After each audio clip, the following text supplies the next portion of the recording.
देखिए, हमने खून और पानी का कहा था, हमने क्रिकेट का नहीं कहा था। एवढा फालतूपणा ह्या देशासोबत फक्त आणि फक्त भाजपा करू शकते.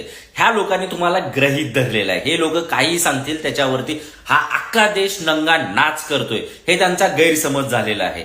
26 आपल्या लोकांच्या मड्यावरचं लोणी खाणारी ही भाजपा त्या महिलांच्या सिंदूरवरती क्रीड घेण्यासाठी नरेंद्र मोदीजी त्या बिहारमध्ये जाऊन सांगतात की मेरे खून में गरम सिंदूर बह रहा है. त्या लाल किल्ल्यावरून सांगतात पाणी और खून एक साथ नाही बहेगा. अरे पाणी अजून चाललंय तिकडं.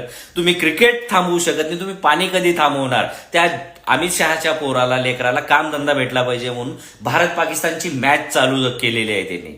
आणि तुम्हाला हे सांगतात की देशभक्ती, राष्ट्रभक्ती, फलाना ढिमकाना सांगून तुमचे ब्रेन वॉश तुमच्या डोक्यामध्ये यांनी नागपूरचं शेण भरलेलं आहे. अक्षरशः ह्या देशाच्या डोक्यामध्ये नागपूरचं शेण भरलेलं आहे. देशभक्ती बिशभक्ती यांच्यासाठी काही नाही. यांच्यासाठी फक्त आणि फक्त यांच्या पोरांची इंटरेस्ट आणि ह्यांच्या खुर्च्याचा इंटरेस्ट आहे. हे फक्त तुम्हाला बावळट बनवत आहेत आणि आपला देश बावळट बनलेला आहे.